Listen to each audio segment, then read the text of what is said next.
साथियों, आप सभी का इस प्लेटफॉर्म पर स्वागत है। यहाँ पर हम लोग आगामी यूपी पीसीएस की जो प्रारंभिक परीक्षा होनी है, उसके लिए टेस्ट सीरीज देख रहे हैं। और यह जो टेस्ट है, यह आपके यूपी पीसीएस के साथ-साथ आपके जो बीपीएससी की परीक्षा है या एमपी पीसीएस या यूपीएससी है, उन सभी के लिए भी समान रूप से महत्वपूर्ण है।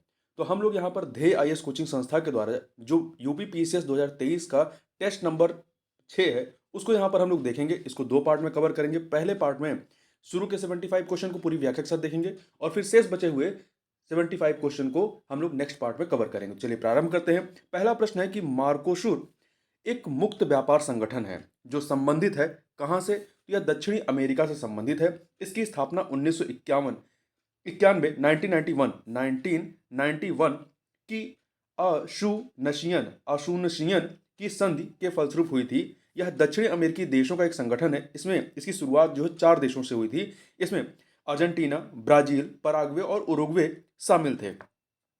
आगे बात करते हैं वित्तीय समावेशन पर। नचिकेत मोर समिति की स्थापना की गई थी। कब?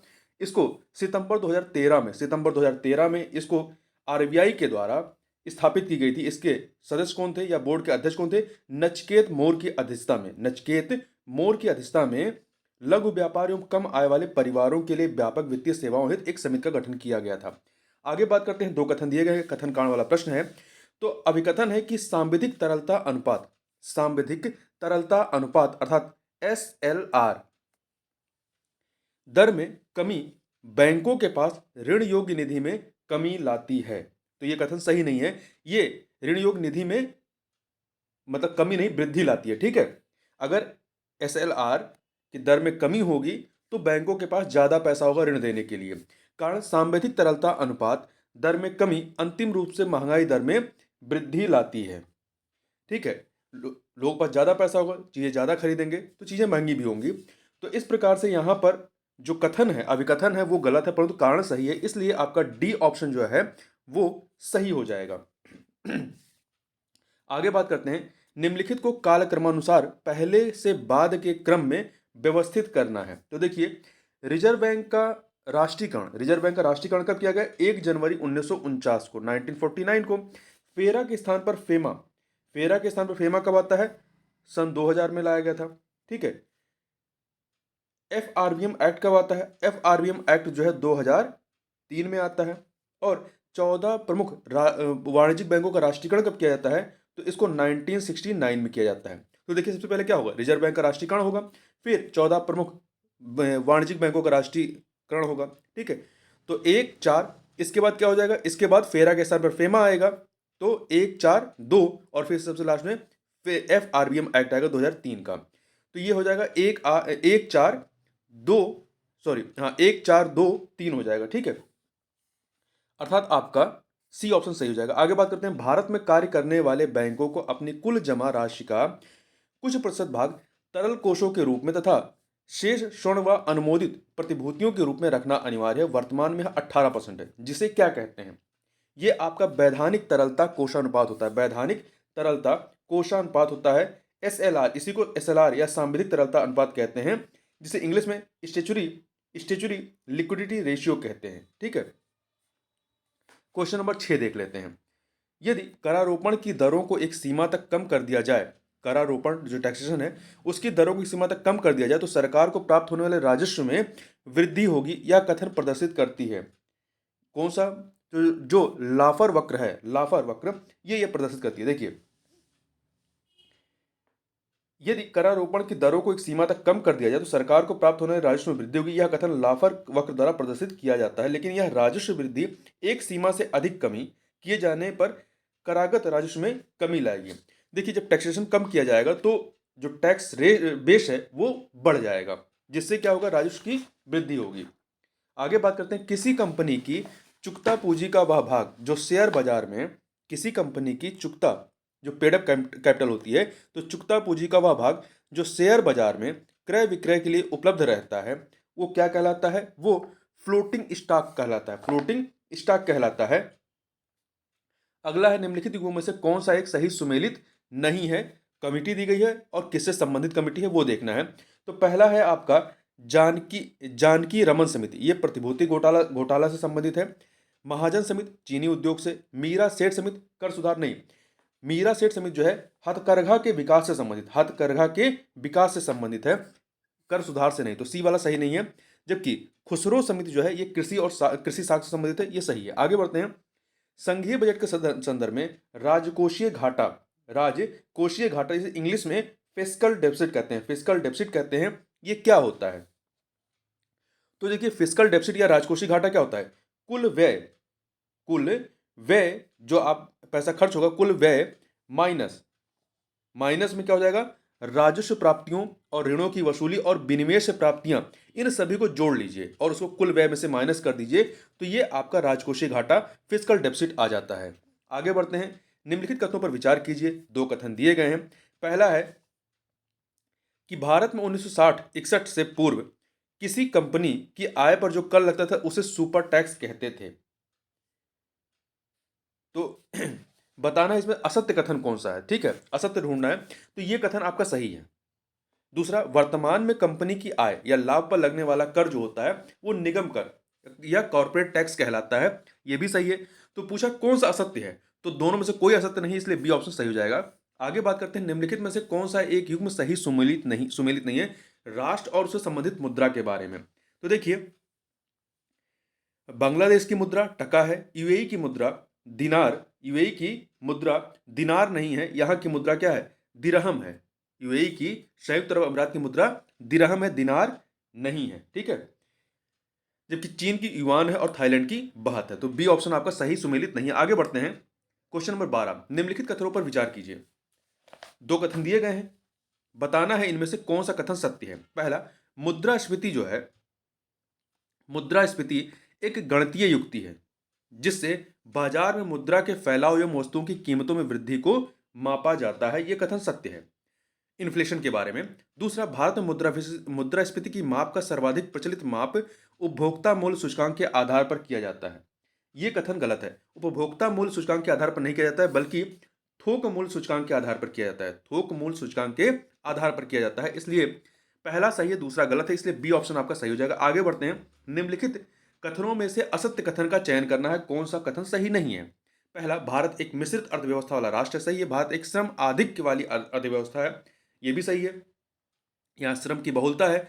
तीसरा, भारत में आय का असमान वितरण है, यह भी सही है। भारत में निर्भरता दर निम्न नहीं, यहां पर निर्भरता दर अधिक पाई जाती है, ठीक है। तो इस प्रकार से डी ऑप्शन आपका सही नहीं है। आगे बढ़ते हैं। राष्ट्रीय साक्षरता मिशन, राष्ट्रीय साक्षरता मिशन की स्थापना वर्ष कौन सा है? 1988, 1988। राष्ट्रीय साक्षरता मिशन की शुरुआत 5 मई 1988 को हुई थी, ठीक है। आगे बढ़ते हैं। डब्ल्यू रोस्टोव ने आर्थिक विकास की प्रक्रिया को कितने चरणों में बांटा है? आर्थिक विकास की प्रक्रिया को इन्होंने जो है कुल 6 चरणों में बांटा। कितने चरणों में? कुल नहीं, एक सेकंड, 6 नहीं, कुल 5 चरणों में बांटा है। ए ऑप्शन सही हो जाएगा, कुल 5 चरणों में बांटा है, ठीक है। तो इनकी प्रसिद्ध पुस्तक रही है the stages of economic growth, a non communist manifesto. इसमें आर्थिक विकास की प्रक्रिया को 5 चरणों में बांटा है। पहला है पारंपरिक समाज या ट्रेडिशनल सोसाइटी इंग्लिश में कहेंगे। दूसरा है आत्मस्फूर्ति की पूर्ववर्ती अवस्था, इंग्लिश में कहेंगे pre take off stage, pre take off stage, O double F off. तीसरा है आत्मस्फूर्ति की अवस्था, तीसरा जो स्टेज होगा आत्मस्फूर्ति की अवस्था, इसको इंग्लिश में कहेंगे टेक ऑफ स्टेज, ऑफ यहाँ ओ डबल एफ है। चौथा है परिपक्वता की अवस्था, इसको इंग्लिश में कहेंगे ड्राइव टू मेच्योरिटी। और पांचवा है उच्च जन उपभोग की अवस्था, जिसे इंग्लिश में कहेंगे high mass consumption stage. Rostow के अनुसार भारत ने 1952 में तीसरी अवस्था प्राप्त कर ली थी। तीसरी अवस्था मतलब आत्मस्फूर्ति की अवस्था, इंग्लिश में कहें तो टेक ऑफ स्टेज प्राप्त कर ली थी 1952 में। आगे बढ़ते हैं। क्वेश्चन नंबर 16, यहाँ पे 2 सूचियां दी गई हैं, इन्हें हमें सुमेलित करना है कार्यक्रम और उसके प्रारंभ वर्ष का। तो देखिए जवाहर नवोदय विद्यालय, ये जवाहर नवोदय विद्यालय जो है ये 1986 का है, 3 से मिला दीजिए, 1986 का। केंद्रीय विद्यालय स्कीम नवंबर 1962 का है, नवंबर 1962, 2 से मिला दीजिए।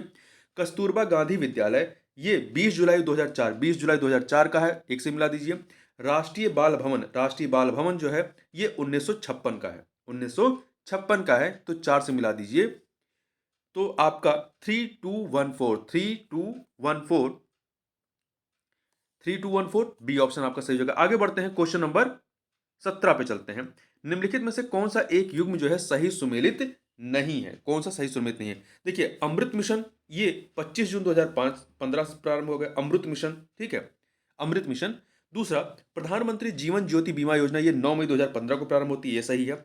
मिशन इंद्रधनुष 25 दिसंबर 2014 को प्रारंभ होता है, सही है। डिजिटल इंडिया मिशन ये 21 अगस्त 2015 का नहीं है, ये ये 21 अगस्त 2014 का है, 15 का नहीं। डिजिटल इंडिया मिशन 21 अगस्त 2014 का है, इसलिए डी ऑप्शन सही नहीं है। आगे बढ़ते हैं, फिर दो सूचियां दी गई हैं, सार्वजनिक उपक्रम और उनके मुख्यालय, इन्हें हमें सुमेलित करना है। तो देखिए, एमटीएनएल का पूरा नाम क्या है? महानगर टेलीफोन निगम लिमिटेड। ये कहां पर है? नई दिल्ली में है, तो दो से मिला दीजिए। नालको अर्थात नेशनल एल्युमिनियम कंपनी उड़ीसा में है, कहां पर है? उड़ीसा। वन में मिला दीजिए। H A L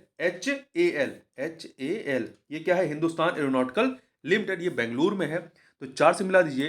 coal India limited, ये कोलकाता में है, कोल इंडिया लिमिटेड कोलकाता में, तो इसको तीन से मिला दीजिए। तो 2143 अर्थात बी ऑप्शन जो है आपका वो सही हो जाएगा। आगे बढ़ते हैं, जननी सुरक्षा योजना JSY के विषय में असत्य कथन कौन सा है, ये हमें बताना है। देखिए, इसे वर्ष 2005 में प्रारंभ किया गया था, जननी सुरक्षा योजना को, सही बात है। इसमें केंद्र और राज्य का योगदान अनुपात 60:40 है, ये गलत है, क्योंकि ये पूरी तरीके से केंद्र प्रायोजित योजना है, तो पूरा का पूरा फंड केंद्र देती है, तो ये बी वाला ऑप्शन सही नहीं है। सी, यह संस्थागत प्रसव को बढ़ावा देने के लिए सही है। आशा वर्कर इसमें महत्वपूर्ण कड़ी, ये सही है, बी वाला सही नहीं है। निम्नलिखित कथनों पर विचार कीजिए, दो कथन दिए गए हैं, बताना है कौन सा इसमें से असत्य है, दोनों में से कौन सा असत्य है, असत्य खोजना है। तो देखिए, सेवी एक गैर सांविधिक संस्था है, नहीं, सेवी एक सांविधिक संस्था है, क्योंकि इसे 12 अप्रैल 1988 को सेवी की स्थापना पहले तो एक गैर सांविधिक संस्था के रूप में की गई थी, फिर बाद में जो है एक अधिनियम के माध्यम से इसे 30 जनवरी 1992 को एक अध्यादेश के द्वारा इसे सांविधिक दर्जा दिया गया, ठीक है। बाद के काल में 4 अप्रैल 1992 को 1992 को संसद के अधिनियम द्वारा इसे प्रतिस्थापित किया गया। पहले शुरुआत में गैर सांविधिक थी, परंतु बाद में इसे अधिनियम के द्वारा सांविधिक दर्जा दिया गया, तो पहला वाला गलत है। दूसरा, म्यूचुअल फंड्स का नियमन सेबी द्वारा किया जाता है, ये सही है। तो असत्य कौन सा है? पहला वाला कथन, तो बी ऑप्शन हो जाएगा। आगे बढ़ते हैं, निम्नलिखित कथनों पर विचार करना है, दो कथन दिए गए हैं, बताना है इनमें से कौन सा कथन सत्य है। भारत में पहला आर्थिक सर्वेक्षण वर्ष 1950-51 में प्रस्तुत किया गया था, यह कथन सही है। दूसरा, वर्ष 1964 तक आर्थिक सर्वेक्षण केंद्रीय बजट के साथ प्रस्तुत किया जाता था। 1964 तक आर्थिक सर्वेक्षण, जो अब एक बजट के दिन पहले आता है, वो पहले केंद्रीय बजट के साथ प्रस्तुत किया जाता था। ये दोनों कथन आपके सही हैं, इसलिए सी ऑप्शन सही हो जाएगा। आगे चलते हैं, क्वेश्चन नंबर 22 देखते हैं। मानव पूंजी में बढ़ता हुआ विनियोग क्रमशः अग्रसारित करेगा। किसको अग्रसारित करेगा? तो देखिए, मानव पूंजी को भी अन्य पूंजी के समान ही माना जाता है। मानव पूंजी में बढ़ता विनियोग उत्पादकता में वृद्धि की ओर ले जाएगा, ठीक है। जिसका क्रम क्या होगा? इसका क्रम जो होगा, सबसे पहले क्या होगा? कुशलता में विकास होगा, फिर संसाधनों का समुचित उपयोग होगा, फिर उत्पादकता में वृद्धि होगी। तो सी ऑप्शन आपका सही हो जाएगा। जब हम प्राकृतिक संसाधनों का उपयोग करके किसी वस्तु का उत्पादन करते हैं, तो यह अर्थव्यवस्था के किस क्षेत्र को सम्मिलित किया जाता है? तो यह अर्थव्यवस्था के किस क्षेत्र को सम्मिलित किया जाता है जब हम प्राकृतिक संसाधनों का उपयोग करके किसी वस्तु का उत्पादन करते हैं? तो प्राथमिक क्षेत्र, ठीक है, प्राथमिक क्षेत्र में ही हम प्राकृतिक संसाधनों का उपयोग करके किसी वस्तु का उत्पादन करते हैं, जैसा कि आपका कृषि क्षेत्र हो गया, ठीक है। आगे बात करते हैं, 24 नंबर क्वेश्चन को देखते हैं। दो कथन दिए गए, अभिकथन और कारण वाला प्रश्न है, बताना है कौन सा इसमें सही है। देखिए, भारत में राष्ट्रीय आय की गणना में असंगठित क्षेत्र एक समस्या है, जो अनऑर्गेनाइज्ड सेक्टर है वो एक समस्या है, ठीक है, क्योंकि उनके बारे में सही से आंकड़े नहीं मिल पाते हैं। तो अभिकथन सही है। कारण, असंगठित क्षेत्र की आय गणनाओं का विशिष्ट उपकरण नहीं है, कोई फार्मूला नहीं है, कोई स्टैंडर्ड फार्मूला नहीं है, तो इसलिए ये कारण सही, कथन कारण दोनों सही है, और व्याख्या भी हो रही, ए ऑप्शन आपका सही हो जाएगा। क्वेश्चन नंबर 25 देखते हैं। सकल घरेलू उत्पाद जीडीपी के संबंध में निम्नलिखित कथनों पर विचार करें तथा सत्य कथन या कथनों का चयन करें।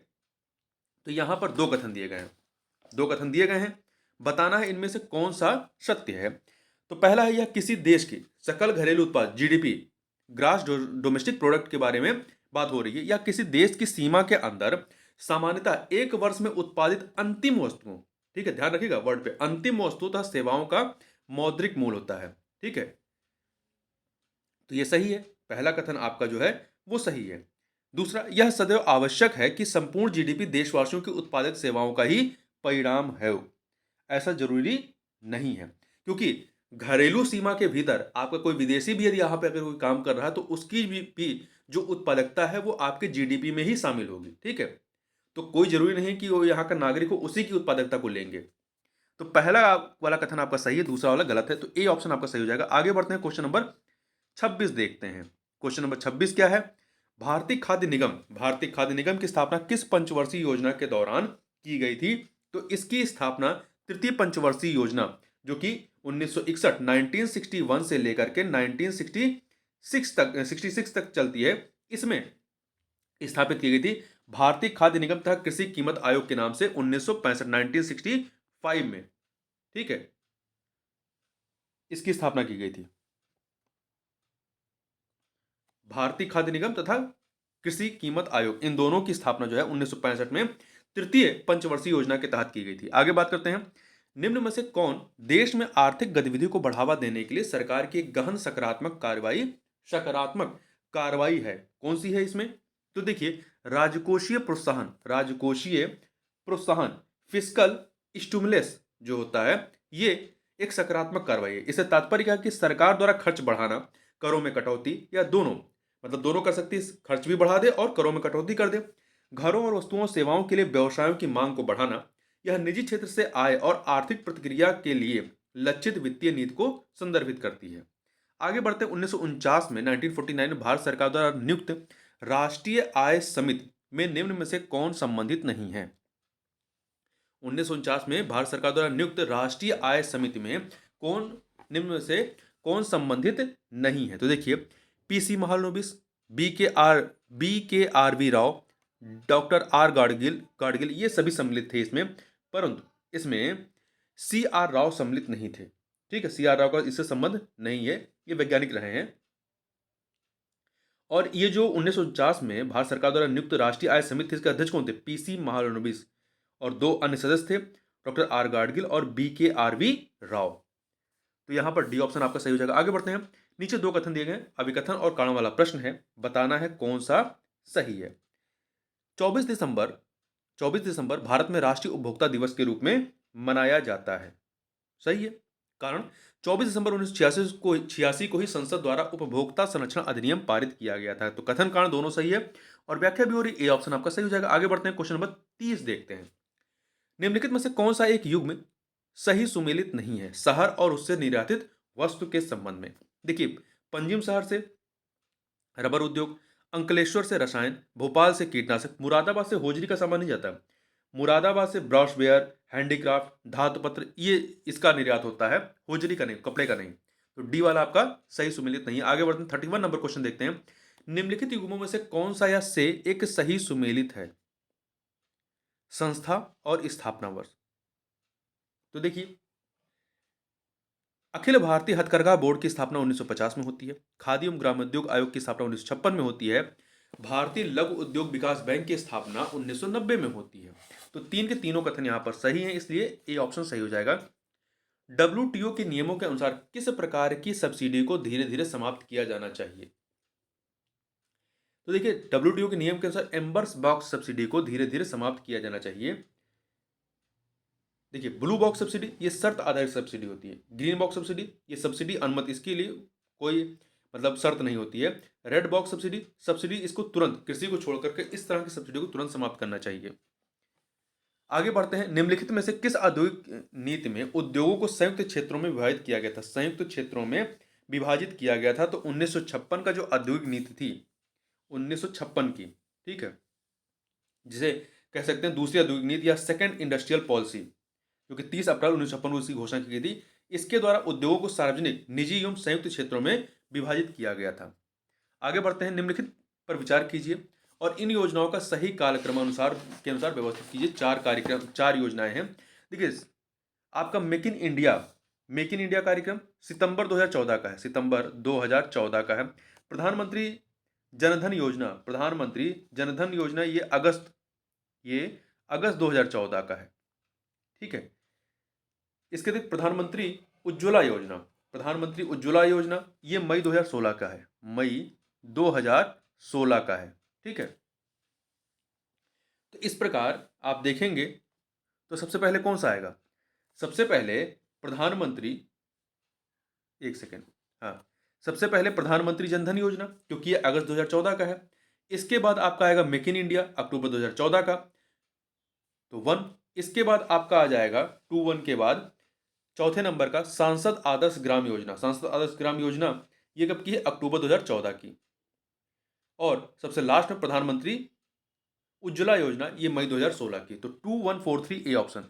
आगे बढ़ते हैं, निम्न में से किस एक का महत्व मीठी क्रांति से है? तो शहद उत्पादन का, अर्थात मक्खी पालन से संबद्ध गतिविधियों को बढ़ावा देने के लिए सरकार द्वारा स्वीट रेवोल्यूशन की धारणा को बढ़ावा दिया जा रहा है। आगे बढ़ते हैं, निम्नलिखित कथनों में से कौन सा या से पूंजी पर्याप्तता अनुपात, पूंजी पर्याप्तता अनुपात CAR के संबंध में सत्य है? तो देखिए, इसका निर्धारण प्रत्येक बैंक द्वारा किया जाता है, यह कथन सही नहीं है। ठीक है, इसका निर्धारण आरबीआई के द्वारा किया जाता है। यह वह राशि जो सभी बैंक रिजर्व बैंक के पास जमानत के रूप में रखते हैं, यह भी गलत है। देखिए, पूंजी पर्याप्तता अनुपात CAR वह राशि जिसे बैंकों को अपनी निधियों के रूप में रखना पड़ता है, रिजर्व बैंक के पास नहीं, अपनी निधियों के पास अपने पास रखना पड़ता है, या जोखिम की स्थिति में बचाव हेतु निधि होती है। इसका निर्धारण आरबीआई करती है। तो यहां पर डी ऑप्शन आपका सही हो जाएगा, कोई भी इसमें सत्य नहीं। क्वेश्चन नंबर 37 देख लेते हैं। 37, राष्ट्रीय खाद्य सुरक्षा मिशन के संबंध में निम्न में से कौन सा या से कथन सत्य है? 37 नंबर। तो देखिए, इस मिशन का, राष्ट्रीय खाद्य सुरक्षा मिशन, इसका प्रारंभ वर्ष 2007-8 में हुआ था, सही है। यह केंद्र सरकार द्वारा वित्त पोषित योजना, ये भी सही है। इसका क्रियान्वयन कृषि एवं किसान कल्याण मंत्रालय द्वारा किया था, ये भी सही है। सभी कथन सत्य हैं, डी ऑप्शन सही हो जाएगा। भविष्य में भारतीय नियोजन में वस्तुओं से अधिक अधिक ध्यान व्यक्तियों पर देना चाहिए, उपरोक्त कथन किसके द्वारा व्यक्त किया गया था? यह कथन जो है अमर्त्य सेन का है। इन्होंने कहा था कि भविष्य में भारतीय नियोजन में वस्तुओं से अधिक ध्यान जो है व्यक्तियों पर देना चाहिए। आगे बात करते हैं, ऐसा विकास जिसमें आर्थिक विकास की उच्च दर से जनित राष्ट्रीय आय के वितरण में समाज के सबसे कमजोर वर्ग के लोगों को उचित हिस्सा मिले, क्या कहलाता है? तो ये समावेशी विकास कहलाता है, समावेशी विकास कहलाता है। ठीक है, इंक्लूसिव डेवलपमेंट कहलाता है। भारत में 8 उद्योगों को कोर उद्योगों में सम्मिलित किया गया है। निम्नलिखित में से कौन सा या से इसके अंतर्गत आते हैं इन 8 उद्योगों में? तो देखिए, कौन कौन से इसमें आएंगे। कोयला क्षेत्र, उर्वरक, सीमेंट और विद्युत आएगा। वस्त्र उद्योग इसमें नहीं है। देखिए, 8 कौन से, एक बार नाम सुन लीजिएगा। कोयला है, कच्चा तेल, प्राकृतिक गैस, चौथे नंबर पे रिफाइनरी उत्पाद, पांचवें पे उर्वरक है, छठे पे इस्पात है, सातवें पे सीमेंट है और आठवें पे विद्युत है। वस्त्र उद्योग इसमें नहीं है, तो ए ऑप्शन 1 2 4 5 हो जाएगा। आगे बात करते हैं, निम्नलिखित में से कौन सा एक उद्योग के स्वरूप एवं आकार को निर्धारित नहीं करता है? उद्योग के स्वरूप एवं आकार को निर्धारित नहीं करता। देखिए, पूंजी निवेश करता है, बिजली खपत करता है, परंतु श्रम शक्ति जो है ये नहीं करता है। किसी भी उद्योग के स्वरूप एवं आकार निर्धारण में पूंजी निवेश, विद्युत खपत, व्यवसाय आवर्त महत्वपूर्ण भूमिका निभाते हैं, परंतु श्रम शक्ति नहीं। महिलाओं को मुख्य धारा में लाने के लिए भारत में जेंडर बजटिंग का प्रावधान किया गया था। कब किया गया था? वर्ष 2005-6 के बजट में, 2005-6 के बजट में किया गया था। आगे बात करते हैं, क्वेश्चन नंबर 43 देख लेते हैं। मुद्रास्फीति से निम्नलिखित में से कौन सा या से वर्ग लाभान्वित नहीं होगा या होंगे? तो देखिए, इससे कौन लाभान्वित नहीं होगा मुद्रास्फीति से? तो इससे लेनदार, जो लेनदार है वो उपभोक्ता और बॉन्ड निदेशक, जो देनदार है, जैसे हमने कर्ज लिया है, अगर हमने कर्ज लिया हमें लौटाना है, तो मुद्रास्फीति यदि बढ़ती तो हमारा फायदा होगा, पर जिसने हमको पैसा दिया है वो लेनदार है, उसको नुकसान होगा। ठीक है, तो लेनदार, उपभोक्ता और बॉन्ड निवेशक को लाभ नहीं होगा। ये ऑप्शन सही हो जाएगा। नीचे 2 कथन दिए गए हैं, कथन कारण वाला, अभिकथन और कारण वाला प्रश्न है, बताना है कौन सा इसमें सही है। तो देखिए, अभिकथन के विकास का भारतीय मॉडल राज्य एवं व्यक्ति दोनों के हितों की रक्षा करता, सही है। भारतीय अर्थव्यवस्था एक मिश्रित अर्थव्यवस्था है, तो कथन कारण दोनों सही और व्याख्या भी हो रही है सही, तो इसलिए ए ऑप्शन सही हो जाएगा। आगे बढ़ते हैं, निम्नलिखित कथनों पर विचार करिए। दो कथन दिए गए हैं। असंगठित श्रमिक सामाजिक सुरक्षा अधिनियम 2008 में पारित किया गया। असंगठित श्रमिक सामाजिक सुरक्षा अधिनियम 2008 में पारित किया गया, सही है। भारत में जनसंख्या का ग्रामीण से शहरी प्रवर्जन जो है वो सर्वाधिक है, ये भी सही है। दोनों कथन सही, इसलिए सी ऑप्शन सही हो जाएगा। निम्नलिखित पंचवर्षीय योजनाओं में से किस एक में भारी उद्योगों का महत्व कम करते हुए आधारिक संरचनाओं पर बल देने की शुरुआत हुई? तो किसके तहत? आठवीं पंचवर्षीय योजना के तहत। आठवीं पंचवर्षीय योजना 1992 से 97 के मध्य चलाई गई थी, ठीक है। इस योजना का मुख्य उद्देश्य, पंचवर्षीय योजना का मुख्य उद्देश्य मानव संसाधन का विकास करना था। क्वेश्चन नंबर 47 देखते हैं। निम्नलिखित में से किस एक को देश की कुल आबादी से भाग देने पर देश की प्रति व्यक्ति आय का पता चलता है? तो शुद्ध राष्ट्रीय उत्पाद एनएनपी ग्रॉस नेशनल प्रोडक्ट में यदि आप कुल आबादी का डिवाइड करेंगे तो इससे क्या होगा? देश की प्रति व्यक्ति आय का पता चलता है। आगे चलते हैं, एक सेकंड। भारत में आयकर की वसूली निम्नलिखित में से किस एक विधि पर आधारित है? तो ये प्रगामी कराधान पर आधारित है, अर्थात प्रोग्रेसिव टैक्सेशन पे। देखिए इसमें क्या होता है, इस विधि में कर की दर का मूल्यांकन मूल्य या आयतन या मात्रा बढ़ने के साथ साथ क्या होती है? बढ़ती जाएगी। जैसे जैसे आपकी इनकम बढ़ती जाएगी आपके ऊपर टैक्स बढ़ता जाएगा। इसमें अपेक्षाकृत कम आय पर इसकी दर कम और अधिक आय पर इसकी दर अधिक होती है। तो यह है प्रगामी कराधान या प्रोग्रेसिव टैक्सेशन। अगला है सत्य कथन कौन सा है? तो देखिए कौन सा कथन इसमें सत्य है। उत्तर प्रदेश कृषि अनुसंधान परिषद गाजियाबाद में स्थित नहीं, लखनऊ में है। तो पहला गलत है। हैंडबुक ऑफ एग्रीकल्चर भारतीय कृषि अनुसंधान द्वारा प्रकाशित की जाती है, तो नहीं, इसको जो है हैंडबुक ऑफ एग्रीकल्चर भारतीय कृषि अनुसंधान परिषद द्वारा प्रकाशित, एक सेकेंड, हैंडबुक ऑफ एग्रीकल्चर जो है, हैंडबुक ऑफ एग्रीकल्चर भारतीय कृषि अनुसंधान परिषद संस्थान द्वारा नहीं, परिषद द्वारा जो है प्रकाशित की जाती है। सी मौसम आधारित फसल बीमा योजना सर्वप्रथम हरियाणा में वर्ष 2007 में शुरू की गई थी, नहीं, कर्नाटक में 2007 में शुरू की गई थी। तो सी वाला भी गलत है। किसान क्रेडिट योजना का प्रारंभ वर्ष 1998-99 में किया गया था, ये सही है। डी वाला। वित्त मंत्रालय के किस विभाग द्वारा प्रतिवर्ष भारत का आर्थिक सर्वेक्षण तैयार किया जाता है? तो आर्थिक मामलों के विभाग के द्वारा, ए ऑप्शन। मूल्यवर्धित कर में कर की वसूली की जाती है। मूल्यवर्धित कर में कर की वसूली जो है वो मूल्यवर्धन के प्रत्येक चरण पर की जाती है, ठीक है। इसके नाम से स्पष्ट है कि यह मूल्यवर्धन पर लगाया, जैसे जैसे रेट बढ़ता जाएगा लगाया गया कर है। इस कर प्रणाली को बिना धन विरोधी होते हुए भी गरीब मित्रवत कहा जाता है। निम्नलिखित में से कौन सा एक कथन जो है वो न्यूनतम वैकल्पिक कर मैट, न्यूनतम वैकल्पिक कर अर्थात इंग्लिश में कहें तो मिनिमम अल्टरनेट टैक्स के संबंध में कौन सा कथन इसमें सत्य है? देखिए एक प्रत्यक्ष कर है, डायरेक्ट टैक्स है। इसको पहली बार 1997-98 में आरोपित किया गया था, सही है। यह कंपनियों को आयकर के रूप में एक न्यूनतम राशि चुकाने के लिए विवश करने का तरीका है, ये भी सही है। यहाँ पे सबके सब सही है। क्वेश्चन नंबर 53 देख लेते हैं। निम्नलिखित में से कौन सी एक नकदी फसल नहीं है? कौन सी एक नकदी फसल नहीं है? तो देखिए गन्ना, रबर, तंबाकू ये नकदी फसल है, परंतु सोयाबीन नकदी फसल के तहत नहीं आती है। निम्न में से कौन अंतर्राष्ट्रीय स्तर पर बैंकिंग गुणवत्ता मापने की रेटिंग के तौर पर, मतलब किस अंतर्राष्ट्रीय स्तर पर बैंकिंग गुणवत्ता मापने की रेटिंग के तौर पर प्रयोग किया जाता है? किसका प्रयोग किया जाता है? तो जो CAMELS रेटिंग है, ठीक है, CAMELS रेटिंग। इसमें सी क्या है? इसमें सी जो है आपका इसमें सी जो है आपका वो पूंजी की पर्याप्तता है, कैपिटल एडुकेसी है। जबकि ए संपत्ति की गुणवत्ता, एसेट क्वालिटी है। और एम जो है वो प्रबंधन प्रभावशीलता है, मैनेजमेंट इफेक्टिवनेस है।